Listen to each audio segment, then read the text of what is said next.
કોંગ્રેસ પાર્ટીએ તો જવાબ આપવો પડે કે તેમની કેન્દ્ર સરકારે વર્ષો સુધી નર્મદાના ડેમની ઊંચાઈ વધારવાની અને સરદાર સરોવર ડેમ પર દરવાજા મૂકવાની મંજૂરી કેમ નહોતી આપી। આદરણીય શ્રી નરેન્દ્રભાઈએ વડાપ્રધાન તરીકેના સેવા દાયિત્વ સંભાળ્યાના 17 જ દિવસમાં ડેમના દરવાજા મૂકવાની મંજૂરી આપી અને છેક કચ્છ સુધી નર્મદાના નીર પહોંચાડ્યા છે। આદરણીય શ્રી નરેન્દ્રભાઈએ ગુજરાતને કોંગ્રેસની કેન્દ્ર સરકાર દ્વારા થઈ રહેલા સતત અન્યાયની સામે જીત ઝીલીને રાજ્યના મુખ્યમંત્રી તરીકે ગુજરાતની અવિરત વિકાસ યાત્રાને આગળ ધપાવીને ગુજરાતને દેશનું રોલ મોડેલ બનાવ્યું છે।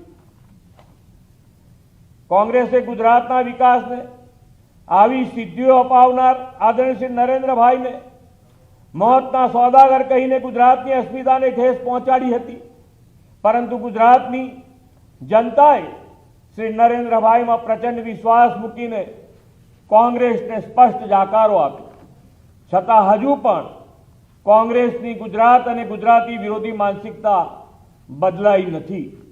આદરણીય શ્રી મોદી સાહેબના વડાપ્રધાન બન્યા બાદ પણ કોંગ્રેસ પાર્ટીએ 50થી વધુ વખત અપશબ્દો કહ્યાના અનેક કિસ્સાઓથી આપ સૌ વાકેફ છો। શ્રી મોદી સાહેબે આટલું અપમાન સહન કરીને પણ વિકાસની રાજનીતિથી દેશને વિશ્વમાં પ્રતિષ્ઠાભર્યું સ્થાન અપાવ્યું છે।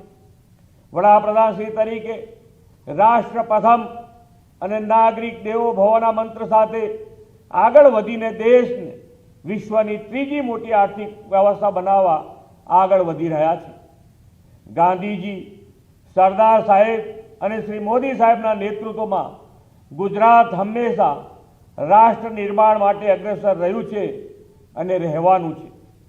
આજ ગુજરાતે કનૈયાલાલ મુનશી જેવા પ્રખર કાયદાવિદ, ઝવેરચંદ મેઘાણી અને નર્મદ જેવા સાહિત્યકારો, ડૉક્ટર વિક્રમ સારાભાઈ જેવા મોટા ગજાના વૈજ્ઞાનિક, ત્રિભુવનદાસ અમીન જેવા સહકારી અગ્રણી, ડૉક્ટર H.M. પટેલ જેવા અર્થશાસ્ત્રી અને પ્રથમ બિન કોંગ્રેસી વડાપ્રધાન શ્રી મોરારજીભાઈ દેસાઈ જેવા વિરલ વ્યક્તિઓ દેશને આપ્યા છે।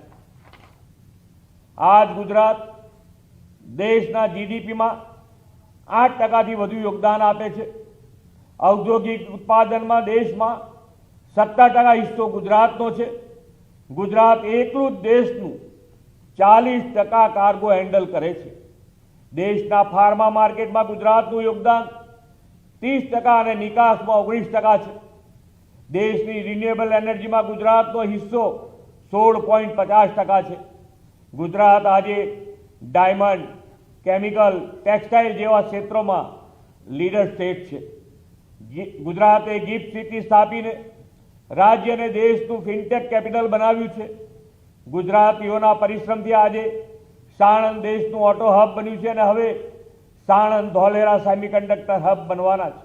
આ તાકાત છે ગુજરાતીઓની।